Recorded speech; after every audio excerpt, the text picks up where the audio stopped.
Hi, Dan. Hi. My name's Susie. Hi. It's nice to meet you. It's nice to meet you too. I'm a social worker. How's it going today? It's going. It's definitely been better, but I'm just, I'm glad I can be here and start talking things out. I've been dealing with a lot of stress right now in a lot of different areas, and I don't know what to do. I don't know how to handle it, and I'm just like freaking out because I don't know. I don't know what I'm doing. Okay. So what are some things that have got you stressed? So I guess the main thing kind of needs some context. So I'm trans. I recently figured it all out, and that's been great. I'm really happy with the fact that I've been able to have this identity moment and learn what's happening with me and why my brain's like this, but it is not being received by the people around me, and I know it's because of the way that I look and the fact that I don't look like a typical man, but specifically recently there's this guy in my life. His name is Chad, and he told me that he loves me, but he still won't use my proper pronouns. He still will dead name me and use she, her pronouns, even though I've directly spoken to him about the fact that I don't use those pronouns. I don't identify with that person anymore, and that I don't know. And so it's gotten to this point where he's not really listening to me about that, and he's getting really obsessive in a way, and that, I don't know, that seems strong to say obsessive, but he's been really clingy. He's been threatening to hurt himself if I don't spend time with him. There's been so many text messages to the point where I feel I can't look at my phone without just getting overwhelmingly anxious. And no matter how I try to talk to him, there's nothing. He won't listen to me, and he just keeps insisting that he loves me, and I don't know what to do.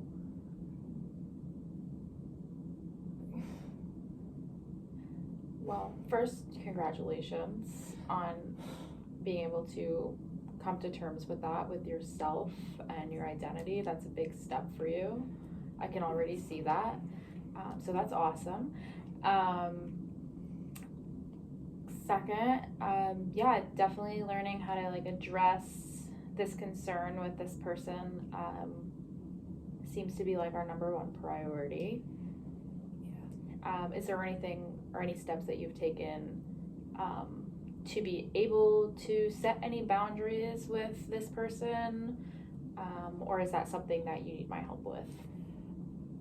I definitely struggle with boundaries. I've never really been good at that. I've always been more of a people pleaser, because I don't want people to get upset and then turn on me or something. But I've tried saying I need to go study, or I need to go spend time with friends and things, and try and set those personal boundaries without directly saying I don't want to be around you right now.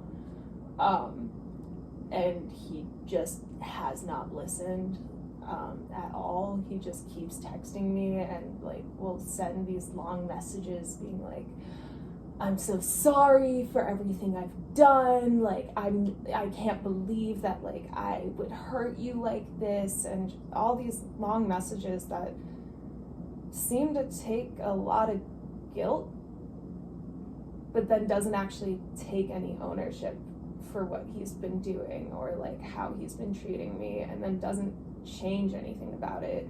He'll just send these messages or say these things in person and then keep going, and it's never a point of oh, I'm so sorry, what can I do to change it? It's always just oh, I'm so sorry, I can't believe I'm such a bad person, which just makes me feel awful. And I don't know. So if you have tips on boundaries and things, that would probably be helpful. If I were Chad, how would you want to address me? Like, what would you want from me? I want well, first of all, I want you to use my proper name and pronouns. It's the bare minimum, especially if you're saying you're in love with me. Like, how can you be in love with me when you won't even call me my name and use my pronouns? But I think mainly I want space, because like I don't know how I feel about him. Like, I don't think I feel the same way, and like it kind of felt like it came out of nowhere, and I don't know. It's been really hard, and so I want that space. I want that respect, but I don't know how to get it. Okay. I think we could start with you writing down some of the things that you would like from this, and then we can make like a friendship contract with this other person. If you would like, we can have him come in and we can talk with him and you, so that it's a safe space and there's like a nice buffer, so you can kind of establish your boundaries for what you want, on like your needs in this friendship. And then we could take it from there and see how that pans out. Would that be something you'd like? I feel like that could be really good, just like having someone else there. I don't know how well it would work, but I feel like it definitely couldn't hurt to try, even if it's just so someone else can see like how he treats me. I think writing out ideas would definitely help, because whenever I try to have this conversation with him, I just get so like scatterbrained and I can't word what I'm trying to say. So I think that would definitely be a good idea. Okay, and then we can also work on ways for you, like in which particular ways you can set boundaries, not just for him, but for yourself, and know when to check in with yourself, and when you need your space, and the different coping mechanisms you could use with that. Yeah. What would the like friendship contracts look like? Do you think that would actually work or do anything? So I've used a couple of them previously. It's basically you just write out kind of what you expect from your friendship, and like your hard limits.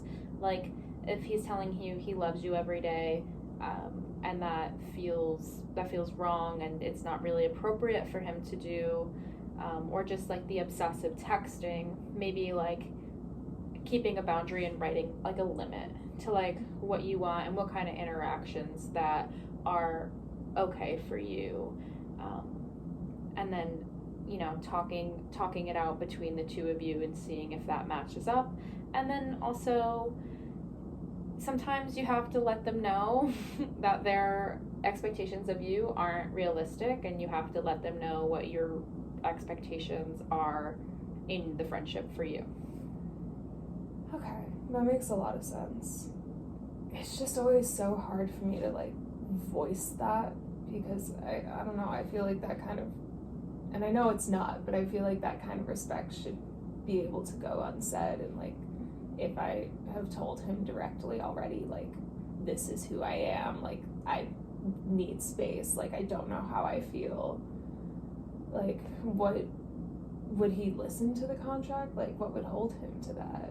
Well, you both would sign it, obviously, and then I'm in the loop, and then your other residence counselors at the group home, they would also be aware of this contract, so that if they saw anything that was out of line behavior-wise, they could say something to either one of you, and if you're having any problems, you can address it with them. Okay. And then if anything further happens, we can take other measures. Okay. And like, he wouldn't get in trouble or anything, right? Like, I don't necessarily want him to get in trouble for not listening, but I just want him to listen. No, I understand that he's your friend, so you're probably a little bit concerned about him. But there's no way that he'd get in trouble. Unless he does something to violate you as a person. I don't see that being the case. But I think if you guys are able to sit down with a third person and have that conversation, sometimes that's what the other person needs to really get through to them. Okay. Yeah. No, I think that could definitely really help. Yeah, because I know I always I've got this long history of anxiety, and so whenever I try to have the conversation on my own, I just get caught up in myself, and so I'm wondering how I can try and sort of verbalize myself better, and I definitely think that having that support would be really helpful in this situation, because I know it's been hard to talk to the residence counselors about this in full, because I don't want to bring too much extra drama into it when I'm already dealing with so much drama. Well, that's also something we can work on as well.